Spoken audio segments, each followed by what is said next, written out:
दोस्तों, आज मेरे स्टूडियो में बातचीत के मंच पर उपस्थित हैं जमुना बीनी, डॉक्टर जमुना बीनी। ये जो हैं वैसे तो ये प्राध्यापक हैं और हिंदी पढ़ाती हैं बच्चों को, लेकिन ये कहानियाँ लिखती हैं, कविताएं लिखती हैं। इनके बारे में थोड़ा सा परिचय मैं दे दूं, हालांकि ये मेरे मंच पर पहले भी आ चुकी हैं और इनसे काफ़ी अच्छी गुफ्तगू हो चुकी है मेरी। ये इन्होंने एमए हिंदी से किया है, गोल्ड मेडलिस्ट हैं। पीएचडी किया है राजीव गांधी विश्वविद्यालय अरुणाचल प्रदेश से। और इनकी रचनाएं हैं दो रंग पुरुष, यानी नाटक की दुनिया के दो स्तंभ, मोहन राकेश और गिरीश कर्नाड। मतलब पर उनके रंग कर्म को एक तरह से आलोचनात्मक कार्य है इनका। इनका एक कविता संग्रह आया है, जब आदिवासी गाता है, और उईमोक निशी लोक कथा संग्रह। निशी जो वहाँ की लोकल लैंग्वेज है, भाषा है, उस पर जो लोक कथाओं का जो संग्रह इनका आया। ये कविताएं एवं कहानियां संताली, असमिया, मलयालम, अंग्रेजी, तुर्की आदि भाषाओं में इनका अनुवाद हो चुका है। और जैसा मैंने बताया, ये राजीव गांधी विश्वविद्यालय के हिंदी विभाग में बतौर असिस्टेंट प्रोफेसर कार्य कर रहे हैं। इनको बहुत सारे सम्मान मिल चुके हैं, जैसे अखिल भारतीय हिंदी सेवी संस्थान द्वारा राष्ट्रभाषा गौरव सम्मान, पूर्वोत्तर हिंदी अकादमी द्वारा सरस्वती सिंह सम्मान, अरुणाचल प्रदेश लिटरेरी सोसाइटी द्वारा युवा कवि सम्मान, निशी नियम अचाम द्वारा विमेंस अचीवर सम्मान, पल्लव काव्य मंच द्वारा तिलका मांझी राष्ट्रीय पुरस्कार, विश्व हिंदी अकादमी मुंबई द्वारा विश्व हिंदी सेवा सम्मान, world literary forum for piece and human rights Bhutan द्वारा इंटरनेशनल एम्बेसडर ऑफ पीस सम्मान इनको प्राप्त हो चुका है। लिखने के साथ साथ इनको घूमने का भी बहुत शौक है। तो जमुना जी, अब मंच आपके हवाले कर रहा हूं और आप अपनी कहानी का पाठ करिए। कौन सी कहानी, उसका शीर्षक क्या है? सबसे पहले प्रवीण जी, बहुत बहुत का अभिवादन करती हूँ मैं। अरुणाचल प्रदेश से सीधा मैं यहाँ से आपके साथ इस मंच पर मैं सीधा जुड़ रही हूँ, और इसके साथ ही जो भी दर्शक हमें देख रहे हैं इस वक्त, आप लोगों को भी मैं बहुत ज़्यादा नमस्ते और जोहार करती हूँ। और पूजा जी, आपका मैसेज स्क्रीन पे आपका डिस्प्ले हो रहा है। पूजा जी, आपको बहुत बहुत नमस्कार। मीना जी भी नमस्कार। मैं अरविंद जी, ये जो संग्रह है हाल ही में प्रकाशित अयाचित अतिथि और अन्य कहानियाँ, इसी में संकलित है एक कहानी नोमाई।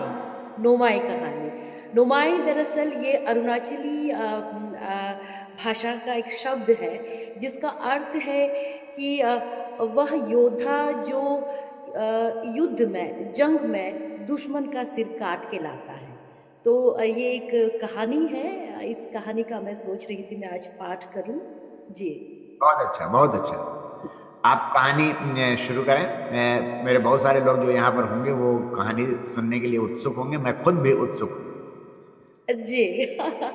और अरविंद जी और आपको बाकी जो दर्शक हैं उनको मैं सूचना के लिए, सर्दी जुकाम एक्यूट में साइनोसाइटिस मुझे, मैं उससे जूझ रही थी, तो गला ज़रा बैठा हुआ है।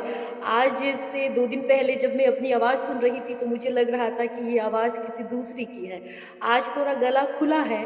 मैं बिल्कुल पानी, गर्म पानी से मैं वो गार्गलिंग करती रही। तो मैं उम्मीद करती हूँ कि मीठी आवाज़ में प्रभावी पाठ या वाचन करने का अपनी ओर से मैं पुरजोर कोशिश करूँगी।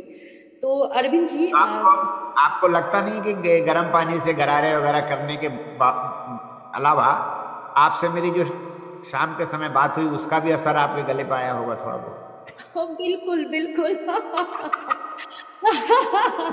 आपसे बात करके मेरे भीतर इस तरह से जोश एक मेरे भीतर जो क्या कहूँगी कि ऐसे जोश का संचार हुआ कि मुझे खुद ब खुद लगा कि गला जो है वो थोड़ा-सा खुलने लगा है। जी, जी। जी, जी। आप बिल्कुल सही बता रहे हैं। तो हाँ, अरविंद जी अगर इजाज़त हो तो मैं हाँ, सीधा अपनी कहानी कहा पर जी, हाँ, जी, मैं सीधा अपनी कहानी पर आती हूँ। कहानी इसका मैं इसकी कोई व्याख्या उस तरह से नहीं आप लोग सुनिएगा कि वो कहते हैं कि कविता और कहानी के बारे में कभी नहीं बताना चाहिए। पाठकों की कल्पना पर हमें छोड़ देना होता है, वो उसे किस तरह से अपने हिसाब से, अपने तरीके से कैसे व्याख्या करती हैं। तो मैं सीधा कहानी पर आती हूँ। जो भी श्रोता दर्शक सुन रहे हैं, मैं एक बार दोहरा देती हूँ। कहानी का शीर्षक है नोमाई और नोमाई का अर्थ है वह पराक्रमी योद्धा जो जंग में दुश्मन का सिर काट कर जो दुश्मन का सिर काट के लाए। तो कहानी इस तरह है। नोमाई। अंधकार घिराते ही नोकपन की बेचैनियाँ, मुश्किलें और घबराहट बढ़ जाती। डर से धड़कनें इतनी तीव्र बढ़ने लगती कि झिंगुरों के कानफोड़ू शोर के बावजूद भी उसे अपनी धड़कनों की धक-धक की आवाज़ें साफ सुनाई देती। अनाप-शनाप विचारों का रेला मस्तिष्क को मथने लगता। जितना अधिक सोचता, खौफ उतना गहराता जाता था। इस एहसास से तन ज्वर के मरीज की तरह थर-थर काँप उठता कि वो है यही कहीं, जाने किस कोने में छिपा। जैसे जैसे भय बढ़ता जाता था, उसका बदन किसी मुर्दा के समान अकड़ने लगता। केवल बंद आँखों से ही नहीं, खुली आँखों से भी नोकपन ने कई बार उसे देखा।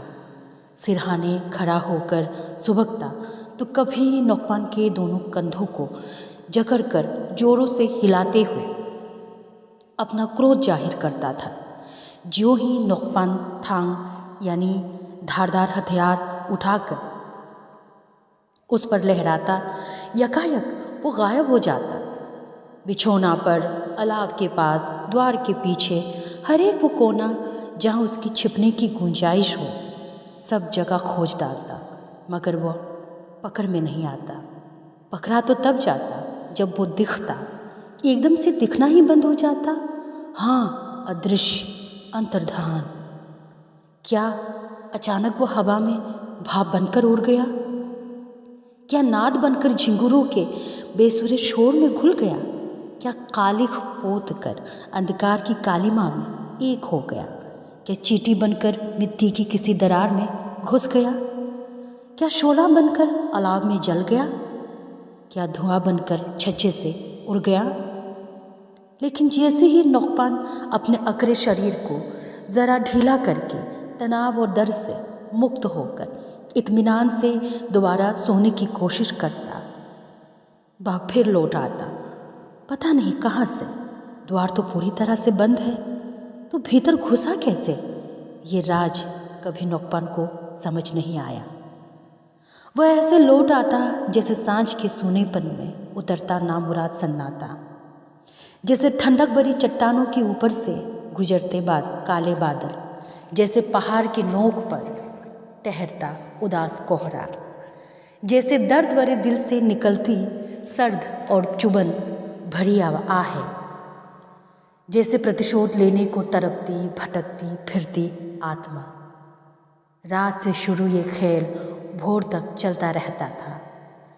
अलमस्त सुबह की छिन्न प्रकाश में नींद की तेज झपकी आती और नौकपन रात के खेल की थकान से चूर चूर थक कर सो जाता। बहू बेटों को जब भी रात वाली घटना का ब्यौरा देता तो उन्हें लगता बुढ़ा सनक गया। पूरा दिन सूरज अपनी चमक बिखेरने के बाद विश्राम करने के लिए आकाश से अलविदा लेता और निशा का घना काला साम्राज्य फैल जाता था, तो फिर वही वाकया दोहराया जाता। अलाव जलाकर भयभीत मन से नौकपन उसकी राह देखता। आग बुझ जाती, नींद का एक तेज झोंका फड़फड़ाता हुआ आता और नौकपन निढाल होकर उसमें समाने लगता। कि तभी बांस की दीवारों को कोई धड़ाधड़ पीटने लगता था। नोकपान कातर होकर बदहवासी में हाथ टटोल कर धारदार हथियार को मजबूती से ऐसे पकड़ लेता गोया वो महज धातु का हथियार ना होकर देह त्याग कर निकलती उसकी अपनी ही आत्मा हो। दरवाज़ा खोल कर झाँकता, बाहर कोई नहीं होता। लंबी बीमारी के बाद से दुश्वारियों का जो सिलसिला शुरू हुआ वह अनवरत जारी था। नोकपान स्वयं जान गया था कि उसकी मृत्यु करीब है, अंत नज़दीक हो तो आदमी का सारा पिछला कर्म, खासकर बुरे कर्म भिन्न भिन्न रूप अख्तियार कर धावा बोलते हैं। एक बारगी जीवन का गणित बिगड़ गया तो चाहे जितना भी जोड़ तोड़ कर लो कोई लाभ नहीं। जीवन के खाते में कर्मों का सुफल घट जाता है और कुफल बढ़ने लगता। जो जैसा करता है वैसा भोगता है। कर्मों के फल से कोई नहीं भाग सका। मगर सालों पहले जो घटित हुआ उस पर नोकपान का कोई वश था, कोई नियंत्रण था? क्या परिस्थिति उसके काबू में थी? हालात के आगे वह विवश, लाचार और निसहाय था। उसके पास चारा ही क्या था? वैसे भी रण के मैदान में सही गलत, पाप पुण्य और नैतिक अनैतिक को परिभाषित करने की ऊर्जा और समय किसके पास रहता है? इनकी विभाजक लकीरों को छिन्न भिन्न होते देर नहीं लगती। उसके जगह कोई भी होता तो वो भी ठीक वही करता जो उसने बरसों पहले किया। एक वंचू शूरवीर जब शत्रु का सिर काटता है उसे आत्मिक सुख मिलता है। उसकी दिलेरी और बहादुरी गले और सीने में गोदना की रेखाओं में परिणत होकर शरीर का अविभाज्य अंग बन जाता है।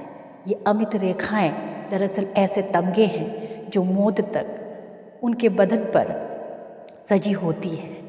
हाँ, मरने के बाद शरीर गल जाए तो और बात है। किंतु नोकपान पश्चाताप की आग में कम जला गया। जब जब पोखर के निर्मल जल में अपना प्रतिबिंब देखता, बदन में गुदी रेखाएं शूल बनकर उसके मर्म को छील कर रख देती थी। अनेक बार नाखूनों से चेहरा को नोच खसोट कर खुद को लहू से लथपथ कर चुका था। अब तक अपने को कितना धिक्कारा याद नहीं, जमीर उसे कोसती रही। मन करता जिन हाथों ने वह पाप किया दहकती आग में झुलसा दे, या फिर शर्म की गूढ़ गहरी काली खाई में कूद कर अपना प्राण क्यों न त्याग दे। पर नहीं, डरपोक कायर मन ऐसा कर नहीं पाया। वो जिए जा रहा था पछतावे के आंसू ढुलकाने के लिए, आत्मगलानी में टुकड़ा टुकड़ा मरने के लिए, अपनी बदहाल आत्मा का भार धोने के लिए। नोकपान के पिता एक नोमाई थे। नोमाई यानी युद्ध में दुश्मन का सिर काट कर लाने वाला पराक्रमी योद्धा।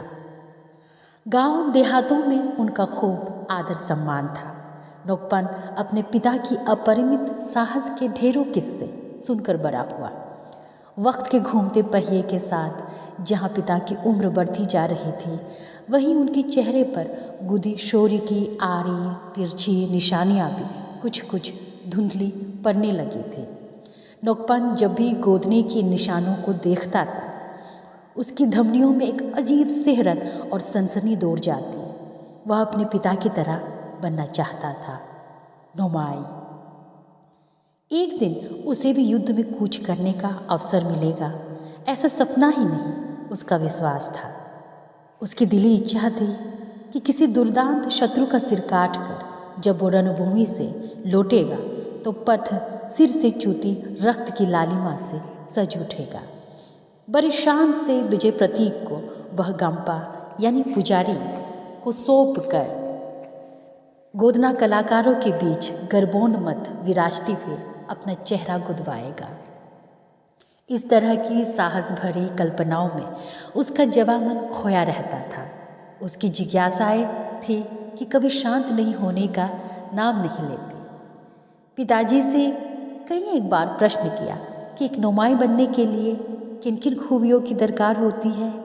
हर रोज़ की तरह पिताजी उसके सारे सवालों को सब्र से सुनता और सबसे मुफीद जवाब तलाश कर उसे बतलाता, मगर हर नया दिन फिर वही पुराना सवाल पूछा जाता था, जैसे उत्तर कभी मिला ही ना हो।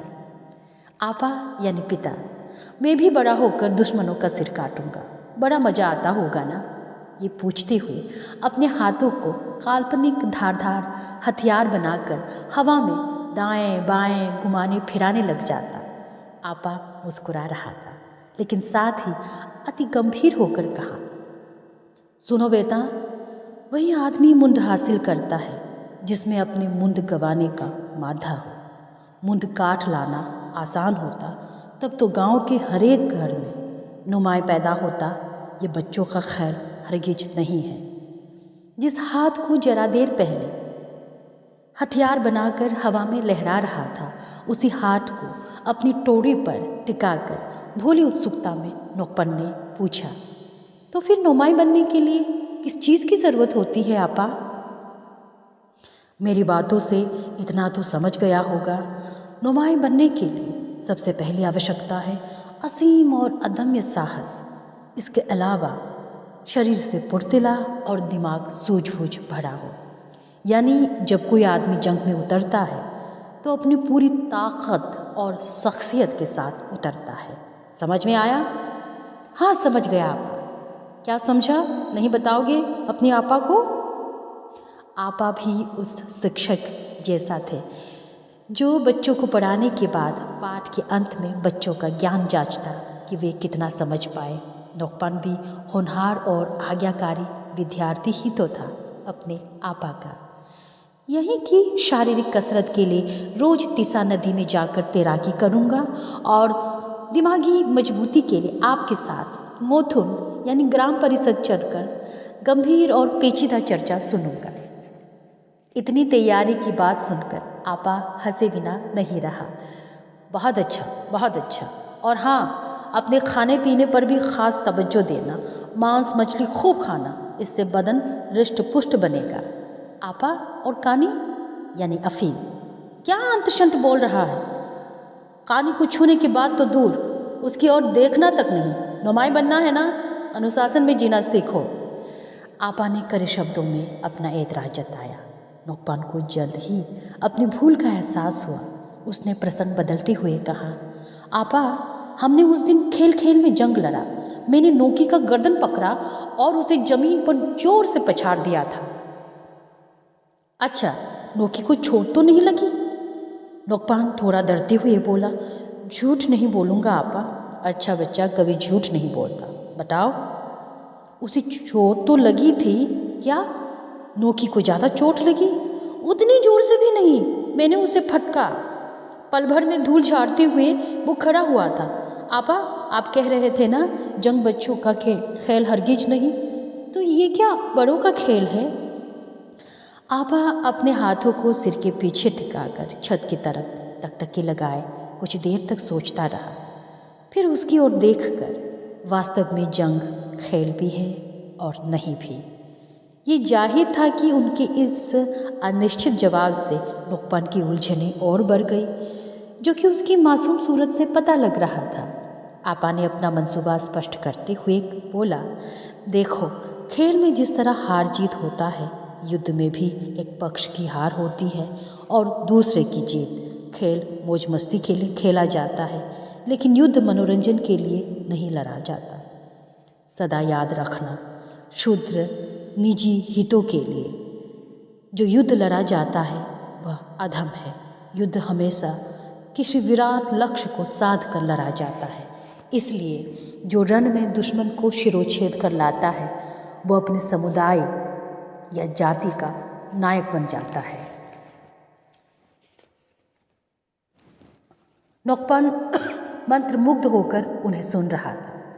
आपा ने आगे पूछा, एक बात बोलूं? हाँ आपा, बोलिए।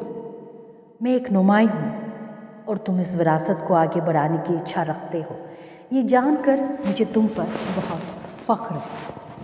आपा के मुंह से उच्चरित ये शब्द मात्र कोरा शब्द नहीं, मानो किसी रुग्ण शरीर में प्राण शक्ति का संचार करने वाला कोई जादुई घोल हो, जिसका एक एक निचोड़ वो अपने भीतर सोख लेना चाहता था। नोकपान को अटूट विश्वास हो गया था कि वो दिन दूर नहीं जब वो भी आपा के समान महाप्रतापी नोमाई कहलाया जाएगा।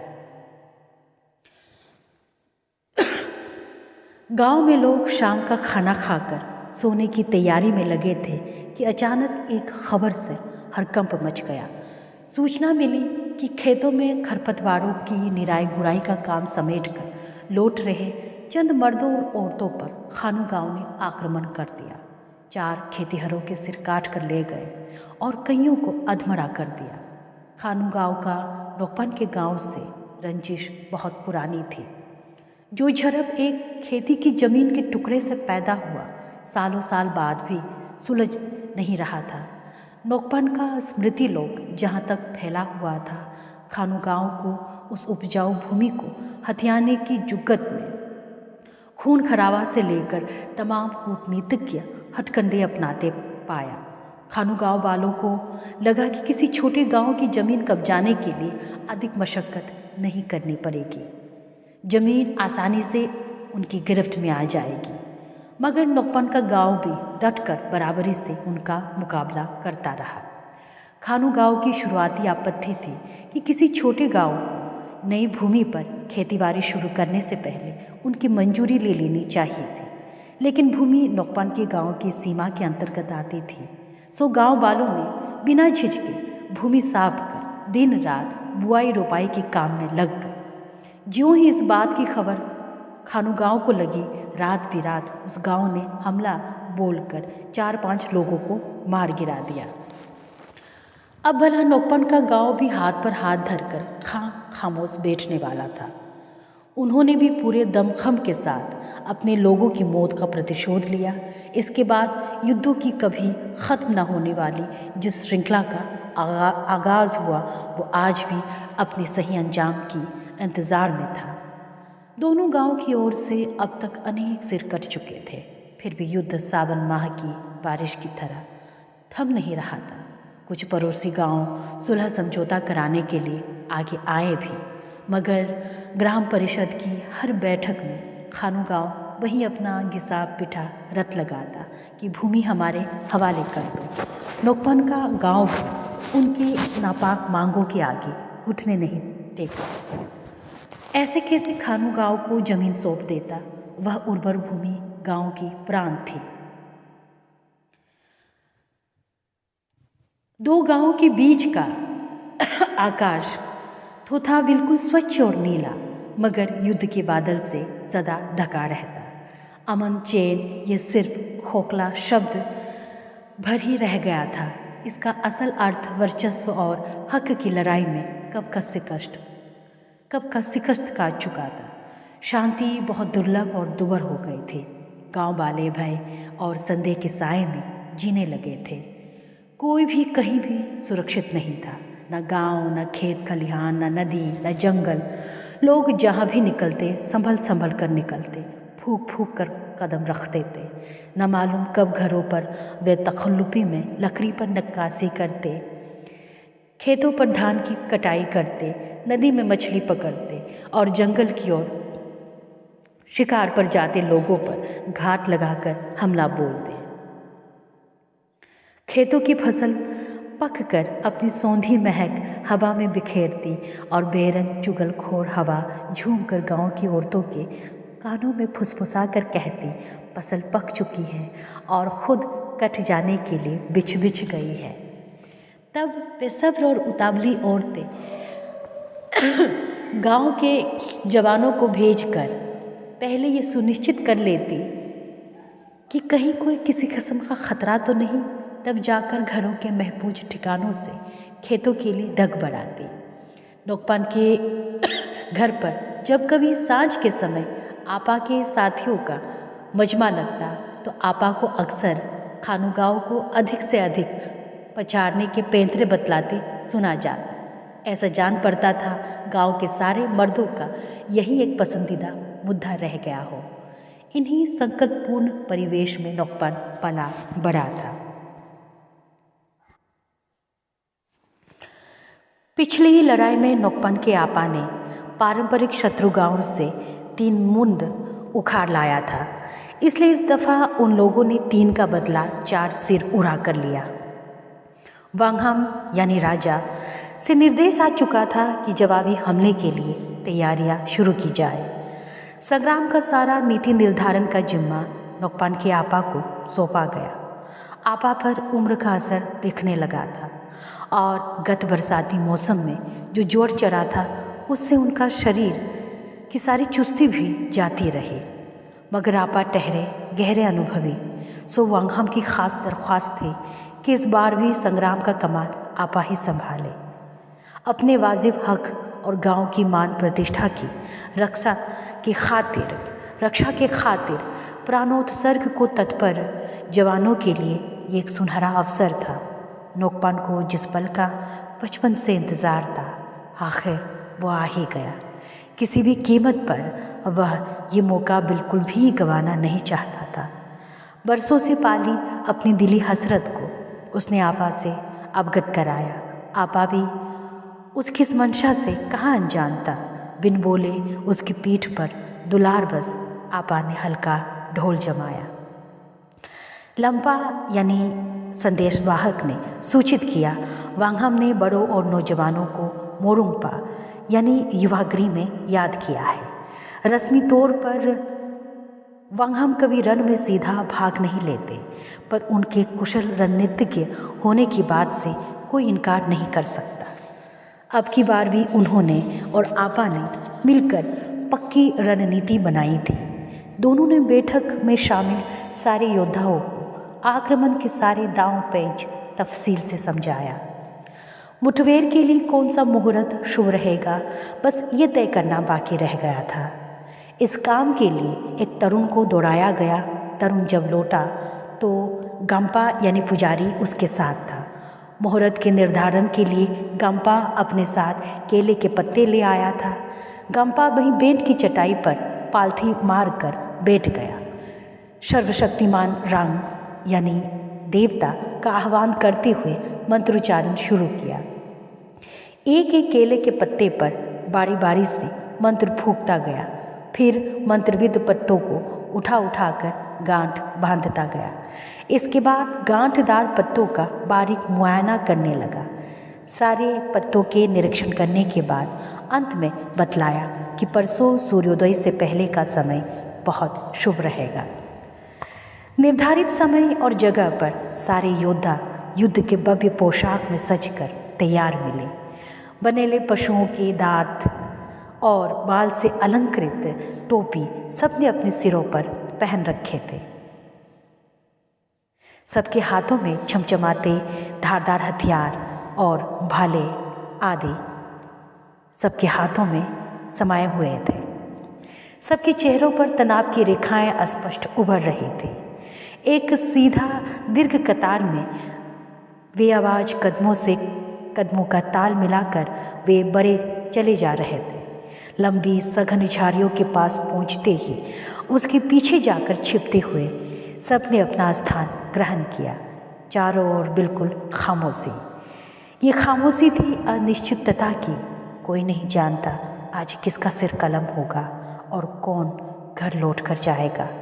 ये खामोशी थी आश्वस्ति की। गांव की इज्जत आबरू की रक्षा में उनमें से मारा कोई भी जाए मिलेगी शहादत की पदवी जरूर। मौत का फैलता चादर वे सांस रोके बस एक इंसानी आहत की अधीरता से इंतज़ार किए जा रहे थे। अति रोमांचित नोकपन को प्रतीक्षा का एक एक पल भारी लग रहा था। तभी सरगोशी हुई। पंक्ति के सबसे आगे नोकपन का आपा मोर्चा संभाले हुए था।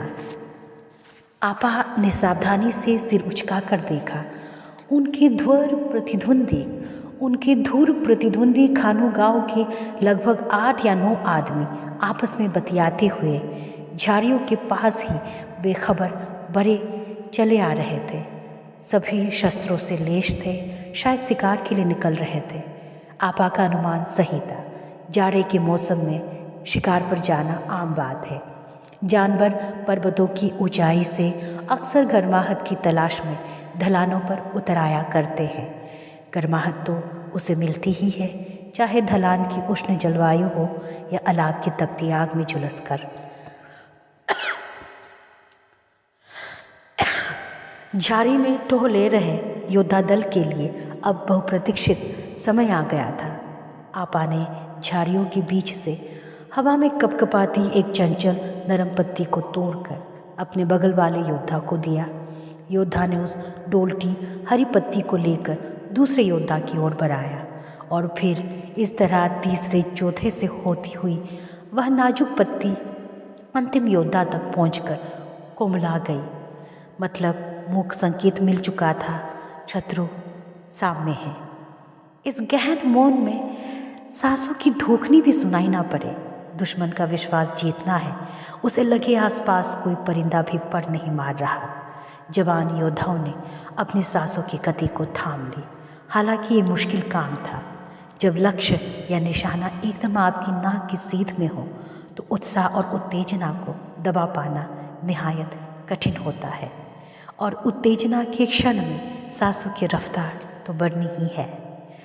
सारे योद्धा कतार के आला योद्धा के हमले वाले हुक्म के इंतज़ार में थे। मंदराती विपत्ति से बिल्कुल अनजान शिकारी दल झाड़ियों के नज़दीक पहुंचा। तब नौकपान के आपा ने अपनी सारी ताकत लगाकर इतनी जोर से हमला चीखा कि उनके गले की उभरी नसें रक्त के प्रबल प्रवाह से फट ही जाती। भाले थामे योद्धागण झाड़ियों से पहले निकले और शत्रुओं पर ताबड़तोड़ हमला करते हुए भाले फेंके। उसके ठीक बाद बाकी बचे योद्धाओं ने अपने धारदार हथियारों के मुठों को हाथों में कसकर पकड़े हुंकार भरते हुए झाड़ियों से छलांग मारते हुए बाहर आए। सारे योद्धा शिकारी दल पर इस तरह टूट पड़े जैसे भूखमरी में भटकता भाग अपने चारे पर टूट पड़ता है। शिकारी दल को संभलने का वक्त ज़रूर नहीं मिला था, मगर उनके पास भी अस्त्र शस्त्र की भरमार थी। इसलिए उन लोगों ने भी हमले का जवाब भरपूर हमले से दिया।